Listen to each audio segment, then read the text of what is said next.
Third time's a charm. And you haven't even heard the drop yet, bro. What?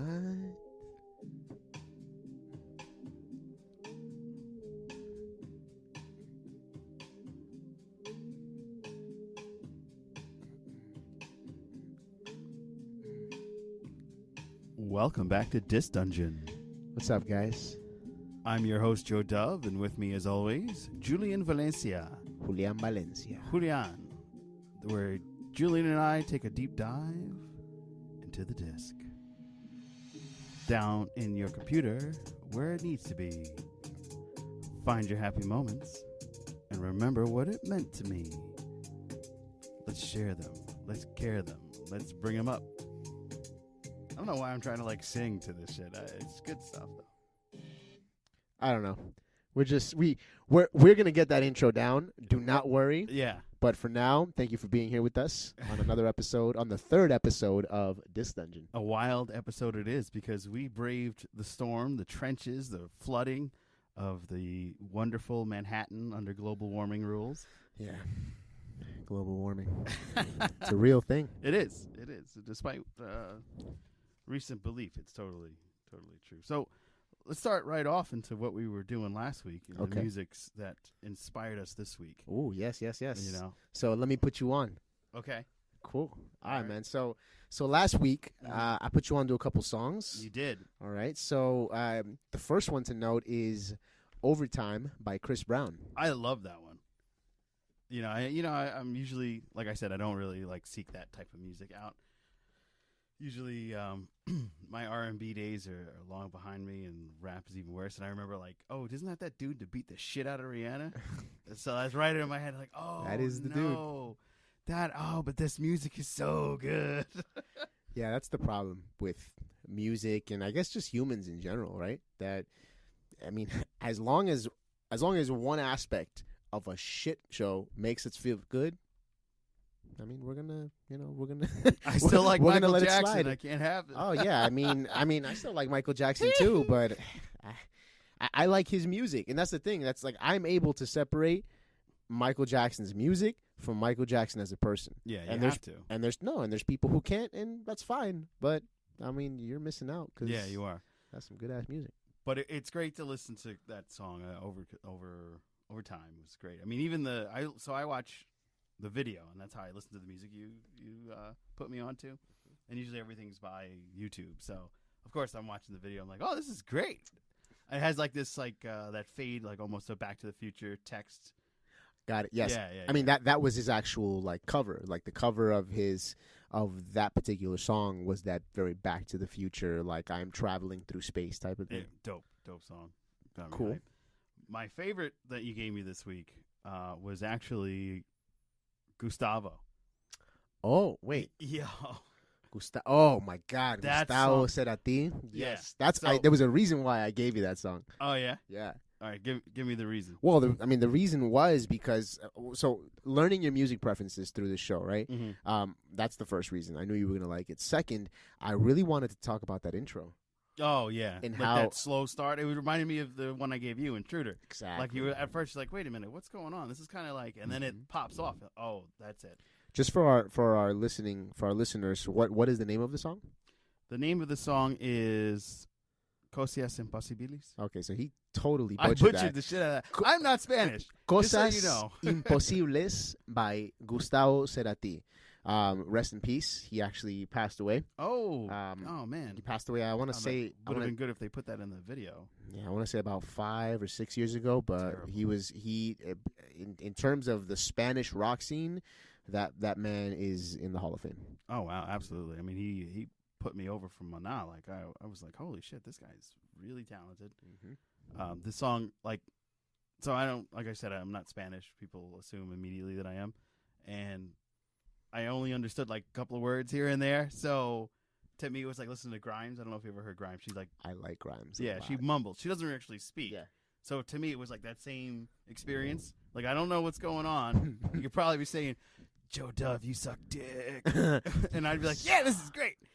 But his melodies, the music, the riffs, the guitar, yeah, on point. Everything was fantastic. And that's definitely my favorite from your list last week. Okay. And last but certainly not least, Bad Bunny. And Bad Bunny's song was Calladita. Calladita. Yeah, see, I'm glad you're doing it, not me, because people will be like, "What?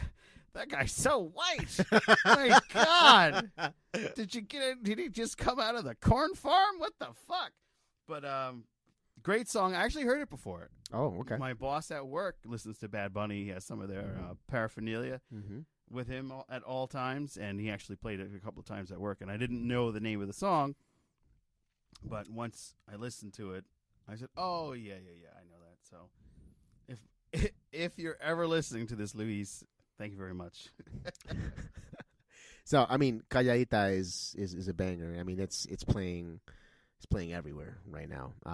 And another, the songs that I recommended to you weren't just because, oh, you know, these are mainstream songs, or these are songs that are out now, or just randomly listen to them. Gustavo Cerati, I sent you that song because he's a legend, and because of what that song did in the intro. Calladita, because they actually sampled an anime. And that's going to be your homework for next week to find out what anime they sampled. But they sampled the intro of an anime in that. Dope. And I love that because it's, you know, I love that Hispanic culture is now embracing that and using that in their music. You know, it's just it just really shows a new direction for reggaeton, and I love where it's going. And Bad Bunny, J Balvin, Ozuna, all these artists are at the forefront of that, and so it's exciting to see reggaeton mature a little bit. I mean, not in word wise, because they're still talking about the same shit. So yeah, Gasolina, right? I remember. Gasolina. Gasolina. I gotta go pick corn. I'm gonna put some gasolina on. All right, and my homework was yes. All right. So, you know how you in when we were discussing your 3 songs, you were telling me how the videos were adding to the music. Right. Well, I had the opposite effect because the songs you recommended to me were like 90s type music, and these videos were awful, man. Well, 90s, yeah. Oh man, these but music videos were fit, awful. They fit, but they it's just. I mean, for the time, Nobody had an iPhone at that time. Dude, at a certain. You got out there, you got film reel. You said, "All right, action," and then if you fucked up, it's like, "Oh god damn it, we don't have enough money for the rest of this video." Dude, at a certain point, I literally had to turn off the brightness of my screen and just listen because the videos they were killing me. They were making me enjoy the music like less. 90s. Remember those 90s videos painfully so. But here we go. The first one I listened to was "Sun and Moon" by Above and Beyond. So that's actually not from the 90s. That's actually from 2011. No, okay, and that's the one song that I watched the video to. Yeah, and it's the one song that, because of the video, I created an emotional connection to the song. And I have one too. Ah. This is a breakup song, and this is like I was saying last week. My ex and I don't have any. We didn't have a couple song. We didn't have a song that was like, "Oh my god, I think of you when I see this, when I hear this." We have a breakup song. Okay. So "You'll Never Get Over Me" and "I'll Never Get Over You" is the main juice of the lyrics in that song, and I got over her obviously, but Did you? Yeah, I did. But for a while, like, she kept talking to me and kept coming back. She kept opening that wound up. Yeah. So it's like, when are you going away? But and if she's a lawyer now, so she'll probably like listen to this. Oh, motherfucker. She's probably going to call you, text you right now. Yeah. Nope. Numbers change. You never know me. Oh, true. I mean, but she knows your YouTube, I guess. Oh, yeah. That's been a while. It's been a while. But, yeah, so "Sun and Moon," it's a breakup song. The video even gets into that. It gets into the darkness of a dissolved relationship. And the video does a great job of, like, mending it. And that album is called "Group Therapy" by Above and Beyond, and it's group therapy because each song goes into like a different, disturbing moment of somebody's life. That one's about divorce. There's another one about death. It's a great album, and I highly recommend it. Yeah, I was again, the song started, I wasn't that into it. It sounded like a generic techno song. to Yeah, me. very MIDI. Very just super MIDI. But the video did it justice because the guy dancing and the passion in the bar, and him trying to leave, and the guy's going, no, come back, my friend. Yeah, exactly. Just everything in the video really put more into the song, and then obviously the song kept building. And so at that point, I listened to the whole thing. I towards the end, I was definitely into it. Moving on. Yep.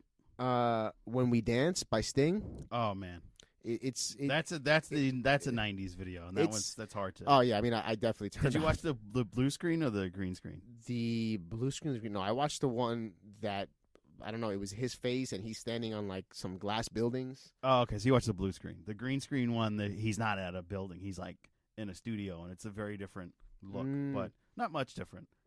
Well, the song was very Sting to me. It's very Sting. It's very Sting. Yeah, absolutely. And if I'm not mistaken, is this the one with crazy love twist? With the love twist in it? That's it. Talk to me about that.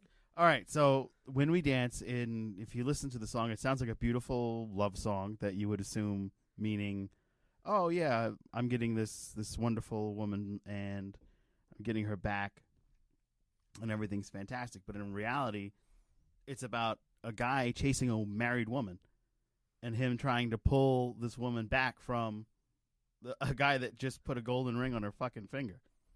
Oh, okay. Yeah, so it's a very twisted love triangle. It's a lot more interesting and exciting than a Stalker song, which we discussed previously. And the thing is that Sting makes all these things sound so just like it's a romance. Right. He makes it sound and you think it's a safe romance, but in actuality it's like no, this is very Maury. Like we're going to have to do a paternity test on the baby. My God. Well, I liked it. I would say that it's still not my favorite. I still haven't gotten to my favorite one. Really? Yes. Oh my God, that's probably my favorite song of his. Of his all time? No. Top five. Of the okay, got it. I don't know, man. I don't know. I just no Sting this week, so don't worry. Yes, please. I'm stinged out. Listen, I like how the bass guitar sounds. That's my thing. I mean, yeah, I agree. I agree. That is my favorite instrument as well. Anyway, go ahead. Whatever. Next song. I mean, whatever that is. I don't know. That was a bass. Anyway, go ahead. The bass. That's the bass. All right. So, When We Dance by Sting, Sun and Moon, and then I listened to Massive Attack. Oh man, Protection. The Matrix here. Yeah, that's tough. That's a 90s. So the video again is terrible. Threw me off. I was just not vibing with the video. But as soon as I turned off the video and I closed my eyes, I realized that this would be a really dope song to listen to when you're high, when you're on shrooms or something, man. Because it was just it was entrancing. It was entrancing. It wasn't, at first I thought it was going to be a vocal heavy song, but it's not. It's a very instrumental type of song. So I actually liked it. I was just sitting down, relaxed, and the song emphasized that moment as well. So here's the trick about that song. It's a great song. Lyrics not so much, but the lyrics are heavy. It's about I'll do whatever I can to protect you. Obviously, it's actually self-explanatory. But the trick about this song is it's heavy bass.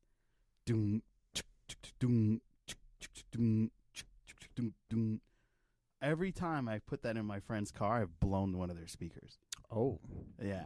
Because the bass is so heavy, and most people trick out the bass in their car. They get the equalizer, and they spend a shit ton of money to make sure that bass is so heavy that it's shaking up the whole block.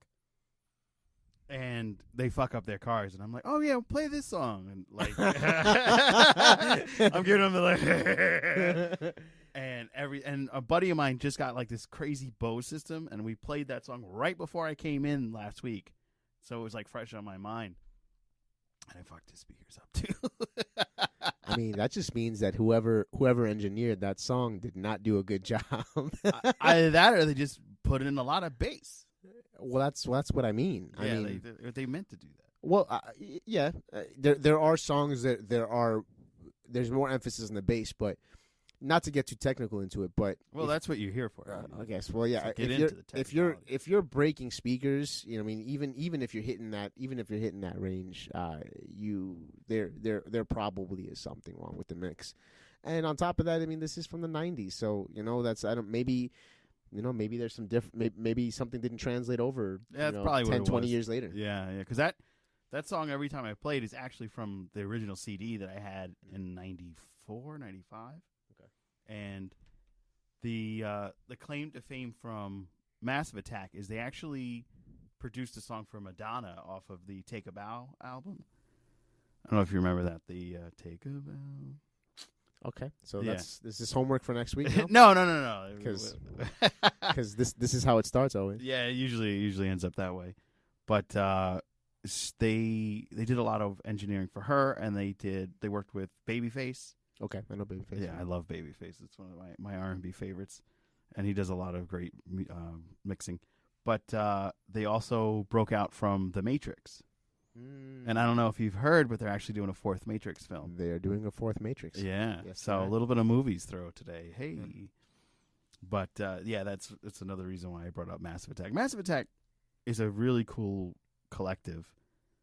They actually have their main DJ is a graffiti artist, and supposedly the rumor is, I don't know if I brought that up last week, but every time he performs in a city, he tags somewhere in that city with this special spray paint visual. And it's happened in like Munich and Brooklyn. Actually, they have one. They were here. Wish I went, but I skipped that one for whatever reason. But the main singer, he's the starter and creator of Massive Attack, and they run with a bunch of different people. They have so many guest vocalists. All of them are fantastic. Some of them are more bluesy, more sensual in the soul, and some of them are very trip hoppy, which actually started from them, if you ask me. But like Goldie and Tricky, they're all popped up at Massive Attack's record studio at some time, and they've been a phenomenal group since the 90s. But the videos are hard to watch, I will admit. Yeah, that's it. And my favorite song. Yeah. My favorite song out of the four. So 3. No, you gave me 4 this time, and my bad. and I'm glad that I went to the fourth one. Oh, ouch. So the fourth one was you recommended for me to listen to Una Furtiva Lagrima. Yes, from by Stefano. Stefano, but I could not find Stefano's version. Oh, no? So You listen to I Pavarotti? listened to Andrea Bocelli. Ah, Oh Bocelli. my yes. God, man! Wow, yeah, that's so, great. So for you guys, it's opera. It's Different. Oh man, his voice is powerful, dude. Definitely not the type of music that you pop up on a drive or you listen into a club. None of that. But man, if you just want to listen to some powerful music that's gonna give you goosebumps and just make you think like, wow, like what really is music, you need to listen to that. That was my favorite, man. That took me somewhere. You definitely got to listen to Stefano's version. Okay. And what I've done is I've actually put it on tobeseen.com. And on tobeseen.com, so I'm looking at that camera and that one. Boop, boop, boop, boop, boop. So I've actually put it on the music section. So that's usually where our stuff goes. So, but I put it up so in case you had trouble finding him, at least you could find him there. And I guess I should have told you. Maybe that's my bad. Well, Mm-hmm. Well, all in all, I like the musical choices. That was my favorite. Una Wow. Furtiva Lacrima. Mm-hmm.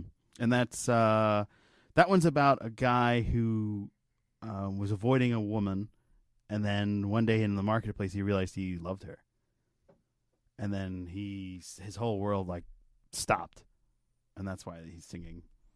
That's the whole purpose of the song. Wow. Yeah.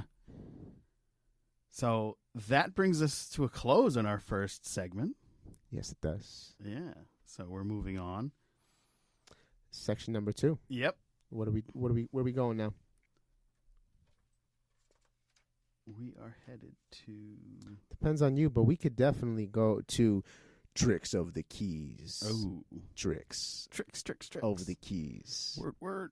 We need like a pew pew pew pew. Yeah. Gotta Need get some some like, sound sounds. effects in Yeah, there. that'd be crazy. Tricks of the Keys. Or like some crazy like piano, like some asshole stomping on a piano. Like Clink, clink, we'll get a clink, cat clink. to run across the piano, and we could do that. Alright. Tricks of the keys. Meow. That'd be fun. Joe, I'll let you take this one. So this week, I actually, ironically, I had a rough week, as per usual, but this one more so than other weeks because my godfather actually had another heart attack. Oh, I'm sorry. And he's in CCU, and I'm really close to the guy. And I went to visit him, and I always listen to Fleetwood Mac when I think of him because he looks like Mick Fleetwood if Mick Fleetwood didn't have a lot of money. So, okay. All right. So for you, the homework is stemming from this section will be Dreams by Fleetwood Mac. And that one is a great Tricks of the Keys because, you would think, oh, okay, so these are all love songs so let me give you the lyrics. Thunder only happens when it's raining. Players only love you when they're playing. Women, they come and they go, but when the rain washes you clean, It's actually about Stevie Nicks breaking up with Lindsey Buckingham, the guitarist. She's the lead singer. He's the lead guitar. Okay. And, there's a lot of actually pretty famous songs on that album. Go Your Own Way. You can go your own way. Yeah. Yeah. So they're all about everybody fucking each other in the band and getting pissed at each other. So they're literally Lindsey Buckingham singing about how Stevie Nicks is pissed at him. So she wrote a song for him to sing because he cheated on her, and she was pissed off. But it's so beautiful. It's like thunder only happens when it's raining. It's like, oh, that's so sweet. She's like, I hear you fucking that other bitch. I don't think I didn't hear that. I mean, I feel like that happens more often than not. Yeah, absolutely. When it comes to music, like No Doubt was famous for that because Gwen Stefani was banging the drummer all the time. Yeah, and then the drummer was just, and then the guitarist was hung up on her. Or something. Yeah, he wanted. That's like going back to when we danced. Like, yeah. Love Sorry, triangles, bro. Man. Fucking crazy. Sorry, bro. Yeah, but I won't dive into Sting. But yeah, Fleetwood Mac's one of the bands that I absolutely adore. It's a rarity that you have most of the band members being able to sing. Usually somebody's focused on, okay, you're the guitarist, you're the drummer, you're the bassist. That band is picking one person to be the singer. Nope. We got 3 people that can sing beautifully. So that's one of the big reasons why I listen to Fleetwood Mac. You never know who's going to be, all right, who's singing this today? Who's singing this song? This is great. That's cool. Yeah. Well, thank you for that. The Tricks of the Keys. Bum, bum, bum. Bling, bling, bling, bling. Meow, meow, meow. Thank you, guys. I mean, this section, I love this section because not only do I get knowledge of music that I probably don't know because Mr. Jovi here has just completely different musical taste. Than anybody on the planet. On top of that, I just, it's these fun facts I like to learn. So yeah. Hopefully you guys like them. If you like this section, let us know. Comment below. Give us some feedback. Tell us how we're doing. We know we're fucking up. I actually got feedback. Of course, we're working. People don't want to comment in the comment section for whatever reason. Don't be shy. But I got a call out from. Remember, I recommended Mike Oldfield, Crystal Gazing, or something like that. Yes, last. And you were like, "Oh, that song was weird," and I said, "Yeah," and it was Sally Oldfield. Well, no, I was wrong. It was actually Molly O'Malley. She actually sang on that, not his sister.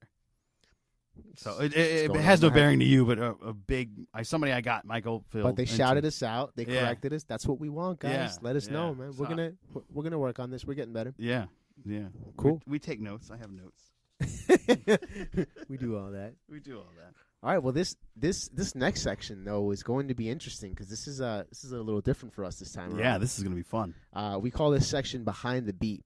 And the reason why it's called Behind the Beat is because we're literally giving you behind scenes on artists and songs that me and my team are working on a week-to-week basis. So this week we have a gentleman that goes by the name of Jay Lerma. He's from Queens, just like me. Queens represent. Bayside. Queens bitch killers. Anyways, dead ass. Is that a popular Queens saying? Dead ass. Dead ass is New York now, basically. Oh, is it got taken over? But Jay Lerma is going to school us on that because he's been in Queens for a bit. So we're gonna have Jay Lerma as a special guest and take it from there. Welcome to the show, Jay Lerma. Woo! Look at that, fresh dap. Thank you. You literally look like you could be my older brother, and I'm probably older than you.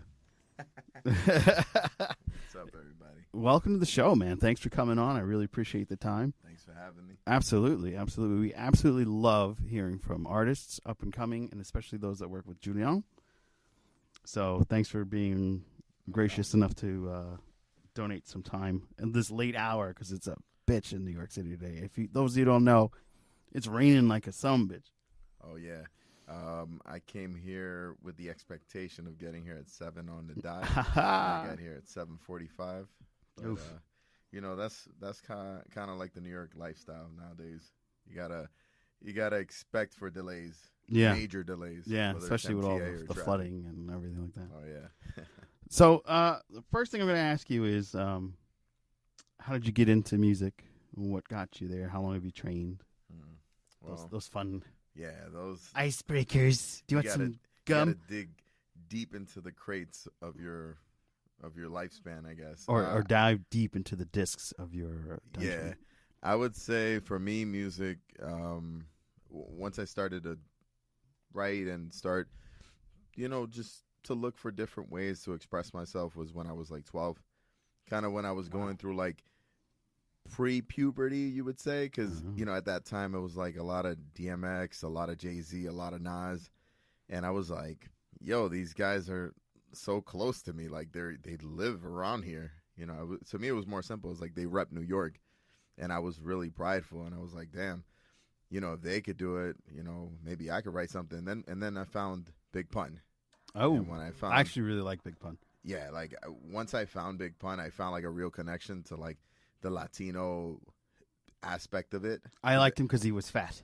Oh, and yeah, that was another thing. I was a chunky kid. Yeah, me too. So it was chunky. super relatable. Yeah, a big guy who could rap and keep up with the big guy. Yeah, exactly. So it gave me like a sense of pride, and I was like, you know what? Let me just start writing. And music shifted down south when I got into my middle teen years, and I still kind of wanted to keep that like New York aspect of myself, even though like everybody was like, I lean with it, rock with it, all that, long tees and 4XLs and whatnot.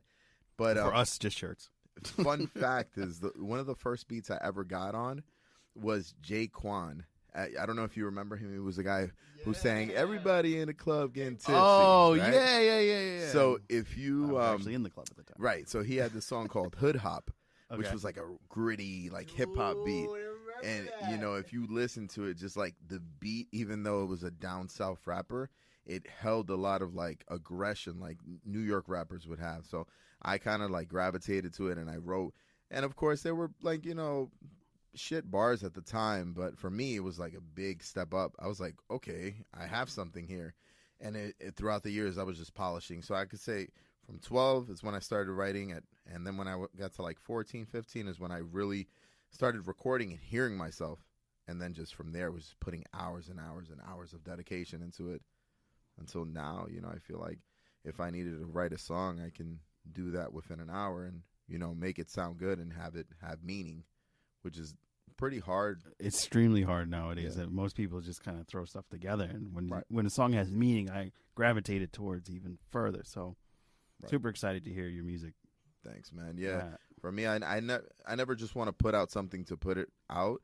I've always been a stickler of like, what important stuff can I provide listeners before anything? And if I could make it sound melodic or catchy or have somebody, say, wow, you flowed with the beat really good. Yeah, but then after that, do you have replay value?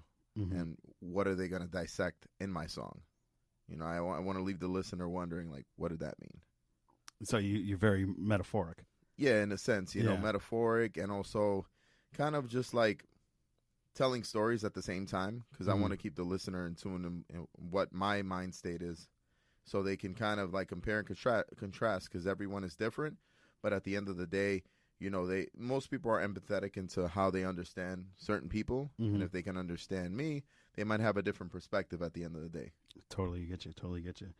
So can you give us, I know you're giving us examples of like who inspired you. You said Pun and DMX. I actually met DMX, and I'll tell you that story one day. Yeah. It wasn't a good experience. Oh, no? I he fucked was barking up. on you? Yeah, he actually barked at me because he came into, I used to work at a mall. I told you guys last week. and X comes into the store, and of course, Ja Rule had that song with J-Lo at that time. I'm real? Yeah. Oh, okay. I'm real. Yeah. Cookie Monster song. Yeah, the Cookie Monster song. Cookie. So fucking X comes into the store, and like my uncle's best friend is his actual uncle. So we have like a close connection. I didn't realize it until that time. But he comes into my store and he's on the phone, and I'm like, he's like really into it. And like people are following, but I'm not really paying attention because it's Christmas time and I'm tired. And I'm like, God, that guy's really got a raspy voice. You think he's Ja Rule? And he stopped what he was doing and he looked at me, and I was like, no. Oh, my assistant manager at that time, I was the manager. He looked at me. He's like, it was about that time you realized you fucked up. Oh man. I think if it was Ja Rule and you mistook him for X, it would have been a different scenario. But because X is like a really prideful dude, like he's a legit MC. Like he'll make the poppy songs and whatnot, but when it comes down to like rap, like he actually like gets down. Like if you listen to a lot of his catalog, outside of the hits, he really is spitting like some real hip hop stuff, like about his life, about his upbringing. So I guess Ja Rule might have been an insult because Ja Rule doesn't really come from that. Ja Rule's more or less like, you know, the poppy rap. You know, what would I do without you? Like, you know, type of stuff. You know. Yeah. Well, when he actually purchased his item, my assistant manager was standing right next to me at his register, and I was standing on mine. He had an open register. X slams his card on my table, and I was like, "Oh, hello, sir." I got super white at that moment. How are you doing, buddy? How can I help you? And then my friend, of course, really ribs me, and he's like, not to blow your spot or anything. And he like leans in and gets quiet. You're DMX, aren't you? And he's also Caucasian. And then X looks at me and he's like, yeah. I was like, oh. And it looks at me and I'm like, but he asked you. Like I'm trying to like move past it, but he was cool. He let it go. He gave you a subtle check. That's like that's what like it was.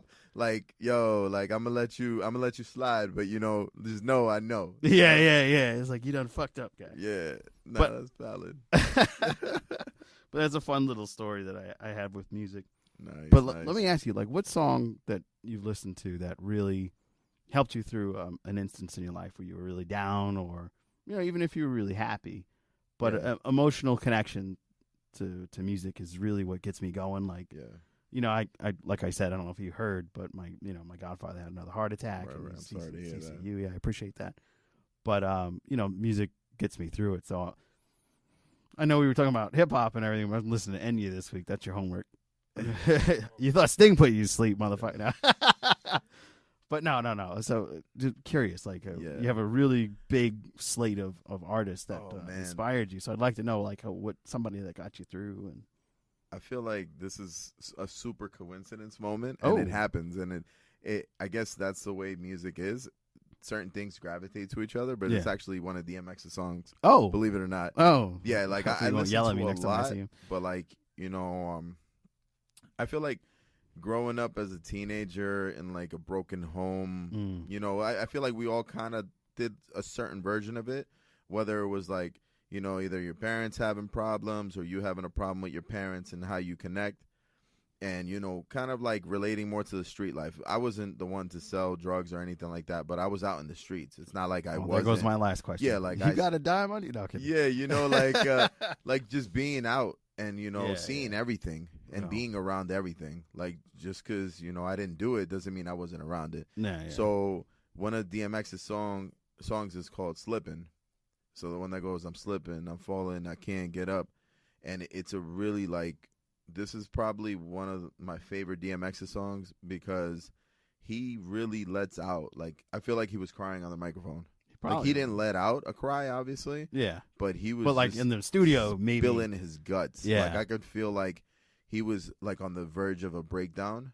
And I'm pretty sure I could relate in certain songs that I've written where I've like had to stop writing because, you know, I got emotional about it. And I felt like that was one of the songs that at a super young age, maybe I was like 16 or 17 when I really got down to listen to it. You know, I would always go to sleep with my Walkman on, or Oh, I did the like same. my Yeah. like my mini iPad, Oh, like the throwbacks, the MP3s. Oh, the Discman. Remember that? Yeah. So like the real throwbacks, because I'm up there in age. Oh, good. Welcome. Yeah, I'm a seasoned buck. Nice. But I would go to sleep hearing different music, whether it's hip hop or reggaeton at the time was popping. But that song would come on, and if it would come on, like, I just let some tears out, not like on some like sobbing, like it was just like they were running down my face as I was hearing the music, because I felt what he was feeling, and I tried to put myself in that position. I was like, damn, this man had it hard. Like, I'm over here complaining, and this man like was really homeless as a child. Yeah. It's fucked up, but big time. Well, like I said, music, it changes and it varies for everyone, and people get different messages from lyrics and the melodies, and I really appreciate you sharing that. No doubt. That piece with us. So, into the vein of sharing, let's talk about some of your music, man. Let's hear. What are you working on right now? Well, right now I'm actually trying to get my wings back into this. I went on a little bit of a hiatus. I feel like it's good for me as an artist, because I've done it a few times, and every time I bounce back even harder, like with more material that it's going to stand the test of time, at least in terms of my discography. And I feel like I need that refresher to really kind of hone in on where I'm at in life, and understanding, how I'm evolving as a person and as an artist. So when I put that pen to the pad, it's not for nothing. It's not to just continue a flow or continue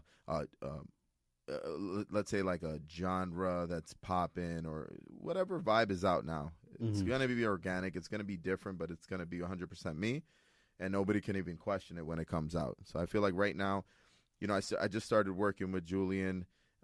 We cooked up this track from scratch, and it's just evolving like every step of the way, like whether it's me tinkering with the lyrics or him tinkering with the beat and certain melodies. Like, we're still, like, I would say like 50% done or 60% done, but like already that much has a lot of stake into the song, because it feels like something's happening with the song. And that's what I look for whenever I do any work. It's what potential does it give my ear? Like, when I hear a song in the first 15 to 20 seconds, I know this is my song or not. Gotcha. It's for me or it's for not. And I want every one of my songs to give me that feel, Awesome. All right, so let's hear it. Let's get the title. I'll put you on the spot. This is Julian, by the way. Welcome back. I don't know if you guys have missed me or not, but yeah. So we're gonna play an instrumental. And again, in the comments section, let us know. Send us some fire emojis. Send them some whale emojis, some squirt emojis, whatever you squirt, whatever you guys are feeling. Eggplant emoji. Hey, if you're feeling the eggplant, go ahead. There's certain people that vibe with that. Yeah. But yeah, we're gonna play you this teaser produced by Julian Valencia.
I am excited to hear the rest of that. And I expect an inbox with the rest of it. Yeah, definitely. All right, good. That's not, I mean, I'm just gonna cut in again, guys. It's the way you got to do it, man. That's not even what we added today. Yeah. So we today we worked on just basically refining the beat a little bit more, and we went ahead and added some organic elements such as a guitar, which we felt was really gonna add fill up a lot of the space in the That song. guitar? That guitar behind me that you guys can't see it. You guys can't see. Oh. Wah, Wah, wah, wah. And the people that are listening, you're definitely not going to be able to see. But again, I guess just to hold true to the lyrics and what and the fact that we're not just trying to make music or follow a trend. You know, we're actually trying to make a connection. Song is called "Stay a While." And yeah, I mean it's essentially that. It's Jay Lerma here looking a girl straight in the eye with this sexy ass bass in his voice and telling her, you know what I mean? Let me give you all the reasons why you need to stay a while and why this is beneficial for you and me. Eggplant emoji. There you go. Eggplant. Squirt. Man, I really enjoyed having you on the show. I hope you come back. Definitely. Please tell everybody where they will be able to find you. All right. Throw out your tag handles.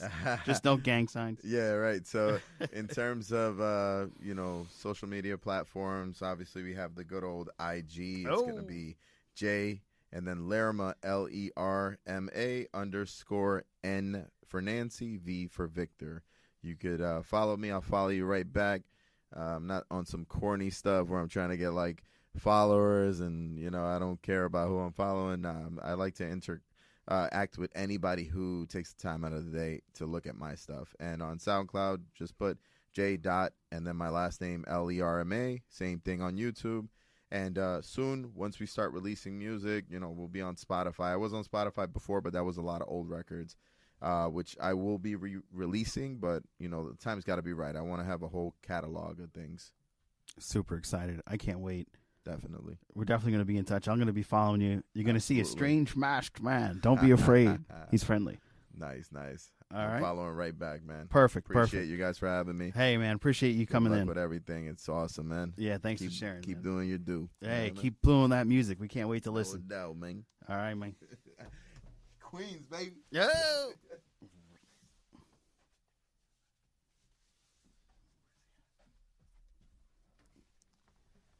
You don't want to know. You don't want to know. Oh, man. What a dude. All right. Yeah. I told First you, guest. Great First guest. guest. Yes. Jay Lerma. Yes. And if That's you. right.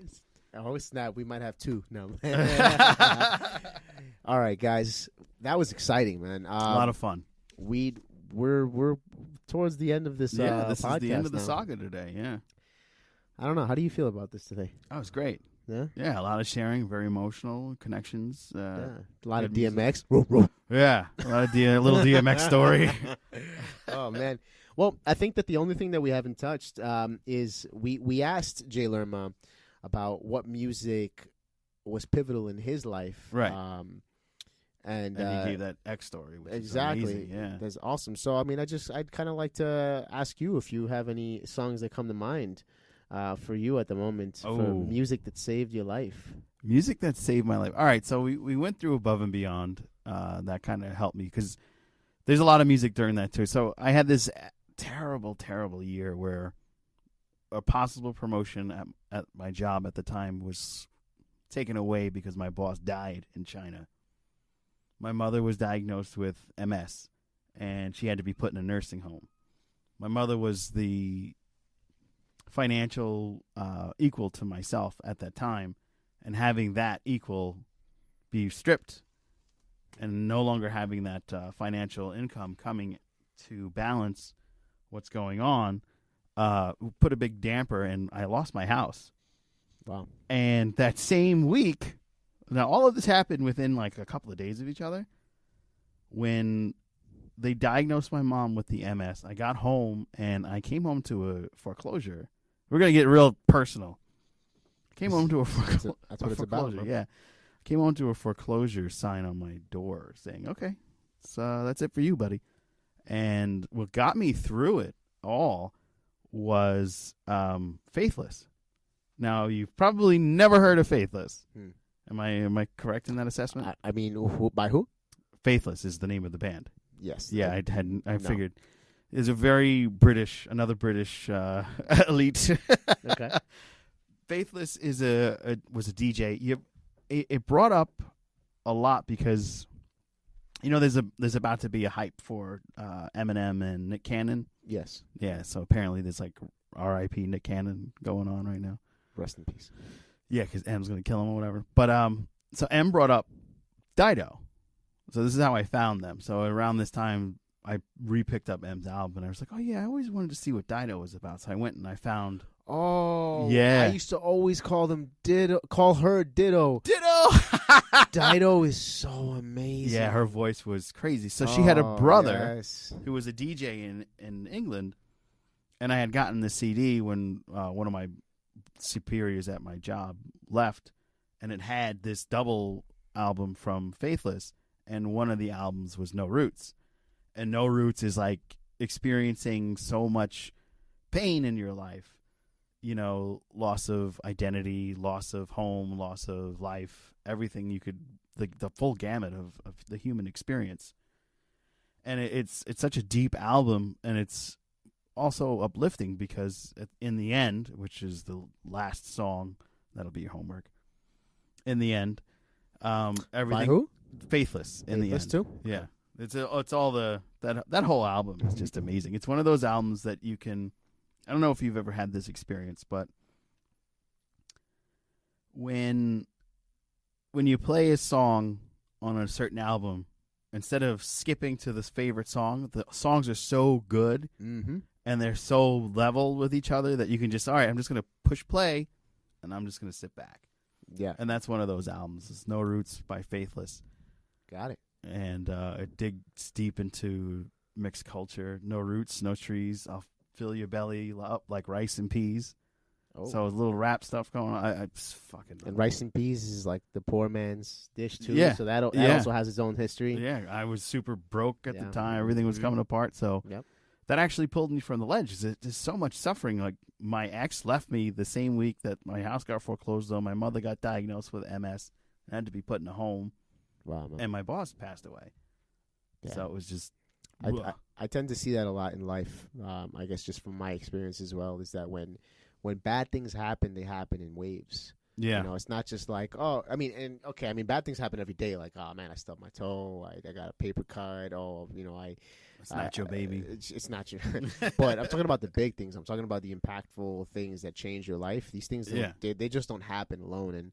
And I know a lot of you agree with me. If you agree with me, comment in the section below. Give us a story. There's two of you, and we got a thumbs up today, so that's always fun. Nice. And just let us know. Share something with us share a song that has changed your life, that has saved you in some way. Yeah, like dig into it. And give me one of yours. Oh, well, it was interesting when you started talking about the album and how every song in that album was good, and you never found yourself skipping. Right. And so that really brought it back to Ghost Stories by Coldplay.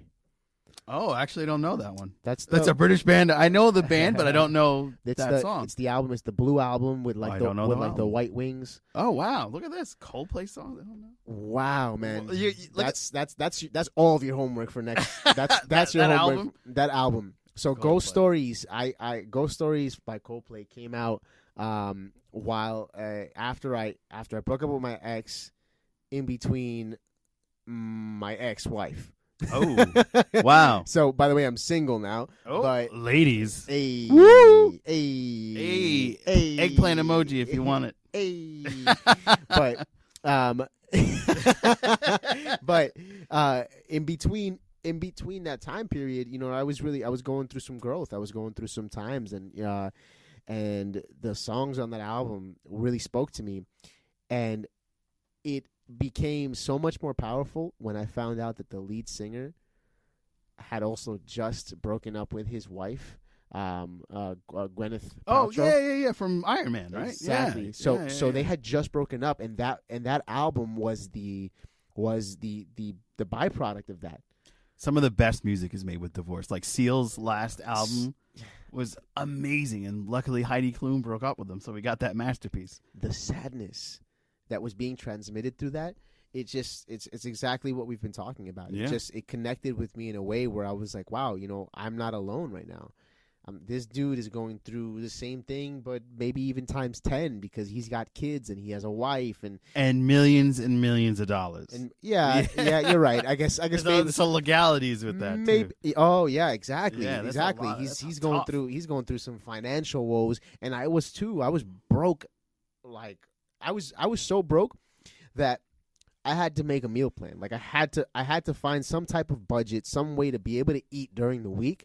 And pay off the debt that I had incurred from my past relationship, from just going out and using credit cards and blah blah blah. Oh man, so, I remember that because like the heat. When I was saying like I lost the house, yeah, the heat was $900 for oil. They're like, hey, here you go, $900 please. I'm like, what? Where? So my plan was I went to Trader Joe's every Friday, spent $50.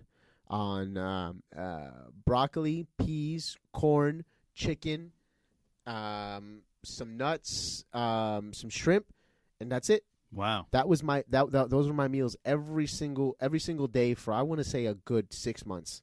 Wow, I lost tons of weight, which was amazing actually. Yeah, that was the thinnest I've been. I was eating so clean and not overeating, but regardless, it was a hard time. And to just hear this person going through the same thing, transmitting it in such a way through his music, and it being available at that moment, at that time, it saved my life. Yeah. Oh man, great experience shared today. Very deep, very emotional. This whole episode, a lot of great share of personal stories in life.